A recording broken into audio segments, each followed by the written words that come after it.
अमेरिकी राष्ट्रपति Donald Trump ने बड़ा दावा किया है। ईरान के साथ चल रहे युद्ध को खत्म करने के लिए शांति समझौते यानी कि पीस डील पर आज हस्ताक्षर किए जाएंगे। ईरान ने भी समझौते के मसौदे पर सहमति जताई है, लेकिन ईरान का कहना है कि हस्ताक्षर की तारीख अभी तय नहीं है। ऐसे में कई सवाल हैं।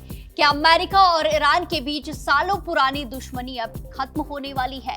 क्या डोनाल्ड ट्रंप सच में आज ऐसा ऐतिहासिक समझौता करने जा रहे हैं जिससे पूरे पश्चिम एशिया का माहौल बदल सकता है? और अगर समझौता हो जाता है तो इसका असर भारत, तेल की कीमतों और पूरी दुनिया पर कितना पड़ेगा और क्या पड़ेगा? चलिए जानते हैं। दरअसल पिछले 3 महीनों में अमेरिका और ईरान के बीच हालात बेहद तनावपूर्ण रहे हैं। दोनों देशों के बीच सैन्य टकराव, समुद्री गतिविधियों और इसी के साथ साथ परमाणु कार्यक्रम को लेकर लगातार बयानबाजी होती रही है। कई मौकों पर ऐसा लगा कि स्थिति बड़े युद्ध में बदल सकती है, लेकिन अब तस्वीर बदलती नजर आ रही है।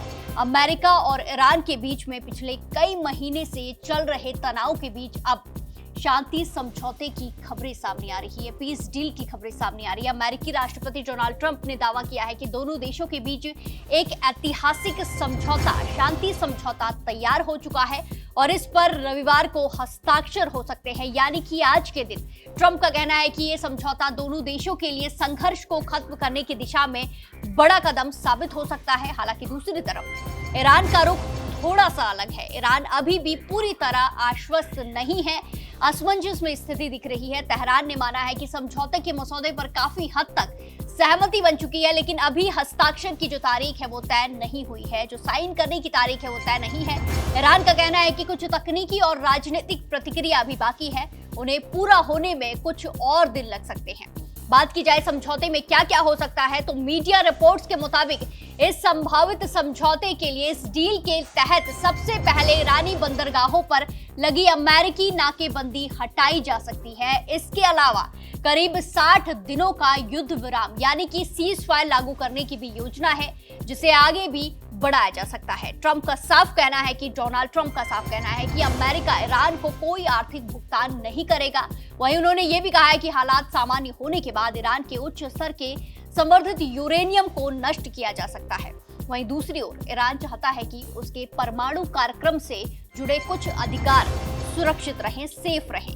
ईरान के विदेश मंत्री अब्बास अराक्ची ने कहा कि समझौता 2 चरणों में लागू होगा।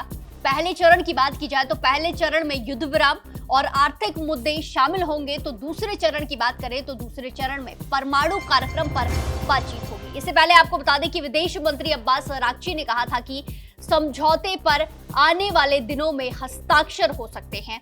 वहीं एक वरिष्ठ अमेरिकी अधिकारी ने भी कहा था कि समझौता होने की संभावना 80 से 85% तक पहुंच चुकी है और अब दावा किया जा रहा है। इसके बाद पाकिस्तान के प्रधानमंत्री शहबाज शरीफ ने भी कहा था कि अमेरिका और ईरान के बीच शांति समझौते पर अगले 24 घंटे में हस्ताक्षर हो सकते हैं। इसी को डोनाल्ड ट्रंप ने रिपोस्ट किया था, इस ट्वीट को। पाकिस्तान इस पूरी प्रक्रिया में मध्यस्थ की भूमिका निभा रहा है। इस पूरे घटनाक्रम में पाकिस्तान भी सक्रिय है। पाकिस्तान के प्रधानमंत्री शहबाज शरीफ ने दावा किया कि दोनों देश शांति समझौते की रूपरेखा पर सहमत हो चुके हैं और ई हस्ताक्षर की तैयारी चल रही है। वहीं कतर और अन्य खाड़ी देशों ने भी दोनों पक्षों के बीच बातचीत को आगे बढ़ाने में अहम भूमिका निभाई है। माना जा रहा है कि आने वाले दिनों में क्षेत्रीय देशों की भूमिका और बढ़ सकती है, लेकिन जहां एक तरफ शांति की बात हो रही है, शांति समझौते की बात हो रही है, वहीं दूसरी तरफ तनाव की घटनाएं भी लगातार देखने को मिल रही है। स्ट्रेट ऑफ हॉर्मुज में अमेरिकी नौसेना ने कई संदिग्ध ड्रोन को मार गिराने का दावा किया है। इसके अलावा ओमान के समुद्री क्षेत्र में एक तेल टैंकर पर रॉकेट हमला हुआ है। हालांकि इस हमले में कोई बड़ा नुकसान नहीं हुआ, लेकिन इससे साफ है कि क्षेत्र में सुरक्षा चुनौतियां अभी भी बनी हुई हैं। उधर लेबनान में इजरायली हमले जारी हैं और कई लोगों की मौत की खबर लगातार सामने आ रही है। यानी पश्चिम एशिया में शांति का रास्ता अभी भी पूरी तरह आसान नहीं है। इस सप्ताह अमेरिका, इजरायल और ईरान के बीच एक के बाद एक फिर सैन्य तनाव देखने को मिला। दोनों पक्षों के बीच जवाबी हमले हुए, जिससे पूर्ण युद्ध की आशंका गहरा गई है। अमेरिका और इजरायल द्वारा 28 फरवरी को शुरू किए गए सैन्य अभियान के बाद पूरे क्षेत्र में अस्थिरता बढ़ गई थी। इसके कारण फारस की खाड़ी से तेल और प्राकृतिक गैस की आपूर्ति भी बुरी तरह प्रभावित हुई थी। हालांकि 7 अप्रैल से एक नाजुक युद्ध विराम लागू है, सीज फायर लागू है। अब ऐसे में सबसे बड़ा सवाल, भारत पर क्या असर पड़ेगा? अगर अमेरिका और ईरान के बीच समझौता सफल होता है तो इसका सीधा असर कच्चे तेल की कीमतों पर पड़ सकता है। तेल की सप्लाई सामान्य होने से अंतर्राष्ट्रीय बाजार में कीमतों पर दबाव कम हो सकता है। भारत दुनिया के सबसे बड़े तेल आयातक देशों में शामिल है। ऐसे में तेल सस्ता होने पर पेट्रोल डीजल की कीमतों से लेकर महंगाई तक पर सकारात्मक असर देखने को मिल सकता है। अभी महंगाई बढ़ती जा रही है, इस पर असर मिलेगा। इसके अलावा स्ट्रेट ऑफ हॉर्मुज वैश्विक व्यापार का एक बेहद अहम समुद्री रास्ता है। यहाँ स्थिरता आने से अंतर्राष्ट्रीय व्यापार पर भी फायदा होगा, वहां भी फायदा देखने को मिलेगा। फिलहाल सबसे बड़ा अपडेट अभी का यह है कि ट्रंप समझौते को लगभग तय मान रहे हैं, लेकिन ईरान अभी अंतिम तारीख को लेकर सहमत नहीं है। यानी दोनों देशों के बीच दूरी पहले से काफी कम जरूर हुई है, लेकिन अंतिम मुहर लगना अभी बाकी है। दुनिया की निगाहें अब अगले 24 से 48 घंटों पर टिकी हुई हैं। अगर समझौता होता है तो ये पश्चिम एशिया ही नहीं बल्कि वैश्विक राजनीति का भी एक बड़ा मोड़ साबित हो सकता है। तो क्या अमेरिका और ईरान के बीच दशकों पुरानी दुश्मनी अब इतिहास बनने जा रही है? ये सवाल है।